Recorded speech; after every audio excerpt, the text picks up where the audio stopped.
Hello बच्चों, आज की हैप्पीनेस कहानी में हम सुनने वाले हैं एक और मज़ेदार कहानी। और हमारी कहानी का शीर्षक है मन के अंदर महल। तो देखें आज की कहानी। एक राजा के राज्य में एक संत बहुत दिनों से एक पेड़ के नीचे रह रहे थे। उस संत का बड़ा नाम था। लोग उनसे मिलने के लिए दूर दूर से आते थे। इससे राजा को भी लगा कि वह कोई पहुंचे हुए संत हैं। एक दिन राजा भी संत से मिलने गए।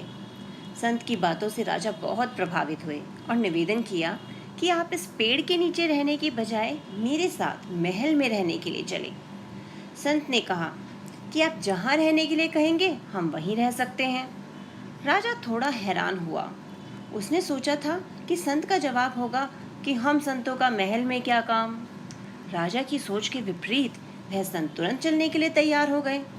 राजा को इससे थोड़ा धक्का लगा, लेकिन उसने खुद ही चलने के लिए निवेदन किया था, इसलिए संत को अपने महल में ले जाना पड़ा।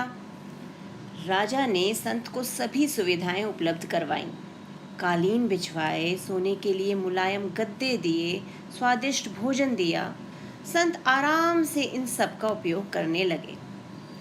तो अब जब संत से राजा ने कहा कि आप महल में चलिए, तो संत तभी तैयार हो गए।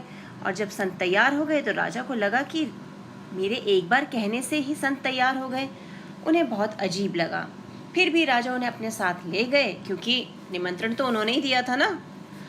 तो और वहाँ जाके फिर संत की पूरी खातिरदारी की, उनको सारी सुविधाएं दी, खाने के लिए अच्छा भोजन, सोने के लिए गद्दे, सारा आराम जो था वो राजा ने उन्हें दिया।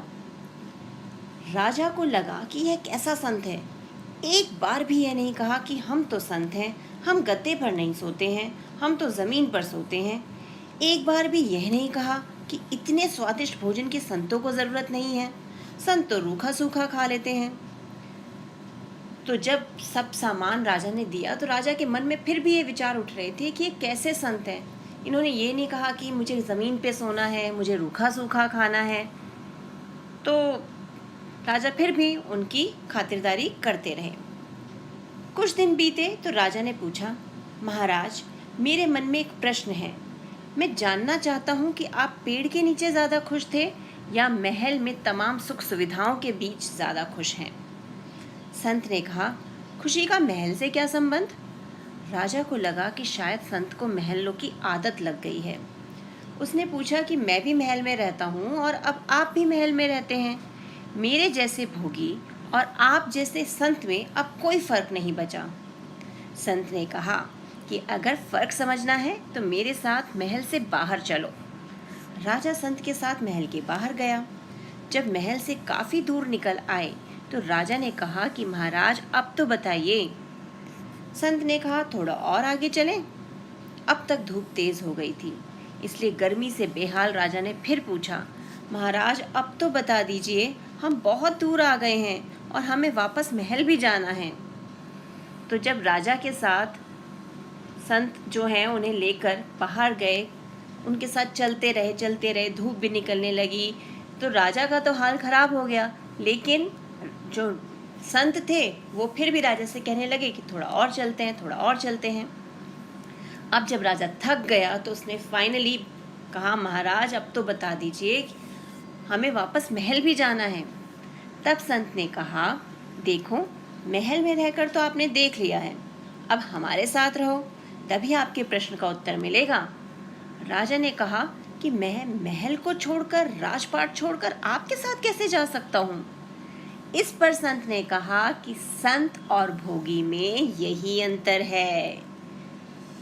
तो जब राजा को उन्होंने राजपाट छोड़ने के लिए कहा कि हमारे साथ रहो अब पेड़ के नीचे, तो राजा घबरा गया कि मैं अपना राजपाट छोड़ के जा कैसे सकता हूँ। तो संत ने कहा, एक योगी और एक भोगी, इसमें यही अंतर होता है। भोगी जब आगे बढ़ता है तो उसके मन में बहुत कुछ ऐसा होता है जो उसे आगे बढ़ने से रोकता है। यानी उसके मन में मोह रहता है कि ये सामान मेरा छूट जाएगा, ये चीज़ें, सुविधाएं मेरी छूट जाएंगी। लेकिन संत के मन में ऐसा कुछ नहीं होता है जो उसे आगे बढ़ने से रोक सके। जब मैं पेड़ के नीचे था तो पेड़ मेरे अंदर नहीं था, इसलिए मैं आपके साथ महल चला गया। जब मैं महल के अंदर रहा तो भी महल मेरे अंदर नहीं था, लेकिन आपके अंदर है। इसलिए आपको रोकता है। तो बेटा, देखा आपने कि खुश रहने के लिए सुविधाएं तो जरूरी हैं और होनी भी चाहिए, पर यह आवश्यक नहीं कि सिर्फ सुविधाएं होने से हम खुश रह सकते हैं। अगर कोई व्यक्ति अंदर से यानी अपने मन से खुश नहीं है तो वो सुविधाओं में भी खुश नहीं रह सकता। लेकिन अगर वो अपने मन से खुश है तो वह कम सुविधाओं में भी खुश रहता है। इसका मतलब महल जो है वो हमारे मन के अंदर होना चाहिए। तो कैसी लगी आपको कहानी? कमेंट बॉक्स में कमेंट करके जरूर बताना। तो मिलते हैं एक और मजेदार कहानी के साथ एक और वीडियो में।